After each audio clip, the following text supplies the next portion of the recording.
Hello everyone, today we will learn 6.5 gains from efficient investment through application.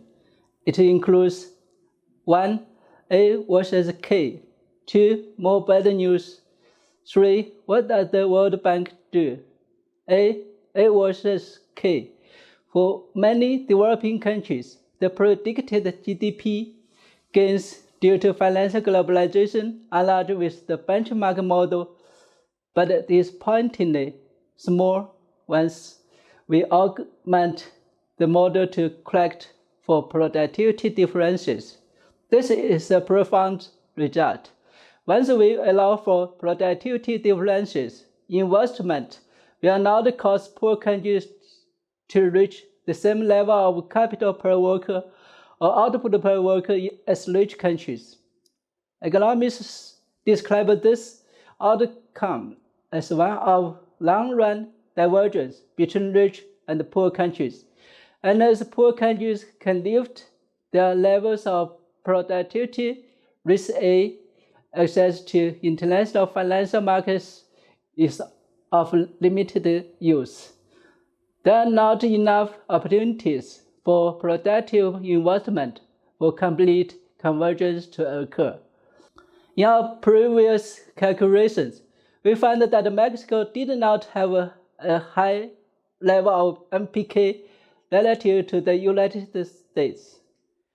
Hence, we would not expect large flows of capital into Mexico, but would expect Mexico to remain relatively poor even with access to global financial markets.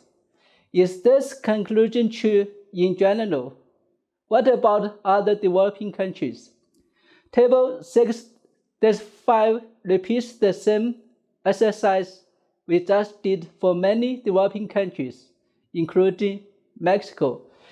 Table 6-5 shows data on output and capital per work, columns 1 and 2. Column 3 shows the level of productivity level relative to the United States, that is implied by the data. Productivity differences are large for poor countries. If these differences are assumed away, then the gains from financial globalization in poor countries could be large, columns 4 and 5. But if they remain, the gains will be small, columns 6 and 7.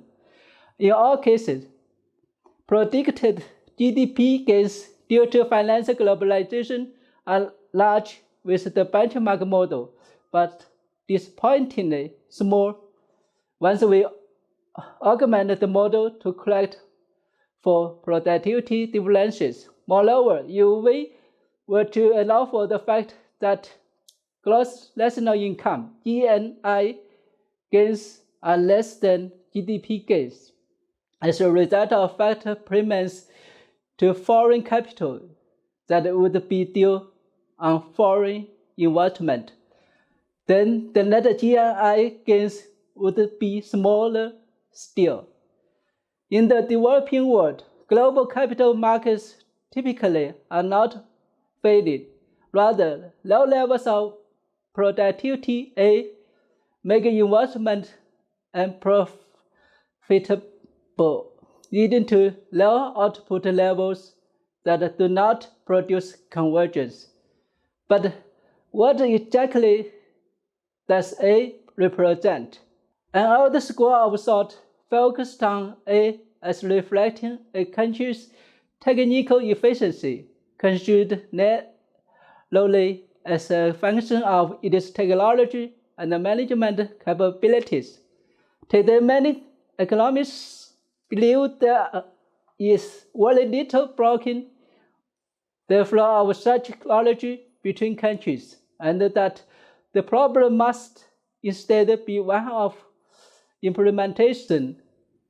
These economists believe that the level of A may primarily reflect a country's social efficiency, construed broadly to include institutions, public policies, and even cultural conditions, such as the level of trust.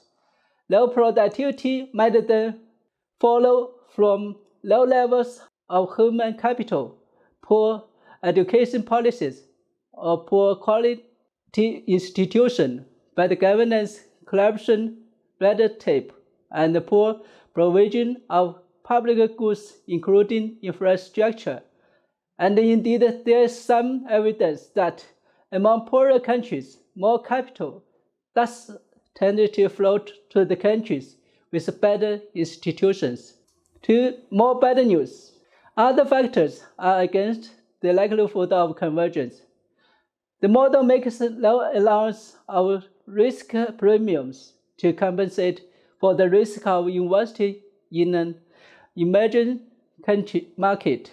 For example, risks of regulatory changes, tax changes, expropriation, and other political risks.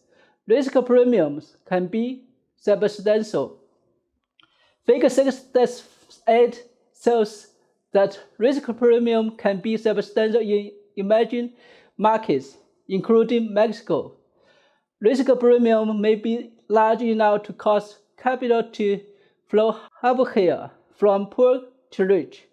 If world capital markets impose a risk premium higher than 3%, say 7%, then capital would actually leave Mexico for the United States, moving from the higher to the lower MPK region, in search of a safe haven that provides higher risk-adjusted returns.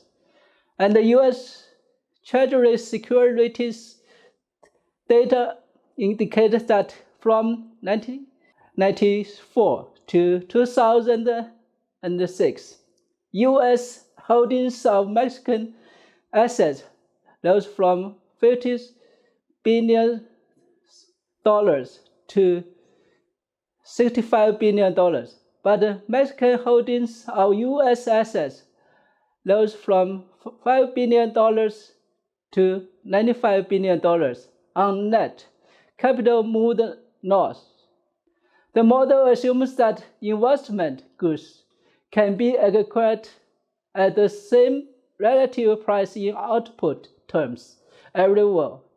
In fact, the model treats 1 unit of investment as the same as 1 unit of output, but in developing countries, it often costs much more than 1 unit of output to purchase 1 unit of capital goods. Poor countries often are ill-equipped to efficiently supply untreated capital goods, such as buildings or bridges, and their imported capital goods, such as machinery and equipment, are often quite expensive because of trade costs, such as tariffs and transportation costs. The model assumes that the contribution of capital to production is equal across countries. In our estimates, we used 1/3 as the elasticity of output with respect to capital, but recent research suggests that the capital share may be much lower in many developing countries, while a large part of GDP is derived from natural resources with little use of physical capital. This lowers the MPK even more. The model suggests that foreign aid may do a lot better than foreign investors in promoting growth. Economists dispute whether foreign aid can make a difference to long-run development and growth. The argument also extends to long market and preferential lending offered to poor countries by international financial institutions such as the World Bank. Proponents argue that aid can finance public goods that can provide alternatives services jolt a poor country out of a bad equilibrium or poverty trap, and the skeptics reply that the evidence for such efforts is weak. 3. What does the World Bank do? The World Bank .org, based in Washington, D.C., is one of the Bretton Woods treaties established in 1944. The other is the International Monetary Fund. It is a main arm, the International Bank for Reconstruction and Development, has 185 member countries. Its principal purpose is to provide financing and technical assistance to reduce poverty and promote sustained economic development in poor countries. The World Bank can raise funds at low interest rates and issue AAA-rated debt as good as that of any sovereign nation. It then lends to poor borrowers at low rates. Foreign aid is frequently on the political agenda, but can it make any difference? Nobody doubts that vast amounts of aid has been squandered, but there are reasons to think that we can improve that on that record. We now understand that the kind of aid you give and the policies of countries you give it to makes a real difference. There is still a lot wrong with the way that foreign aid is administered. Too little attention is paid to figuring out which programs work and which don't, and aid still takes too little advantage of market mechanisms, which are essential to making improvements last. Thank you.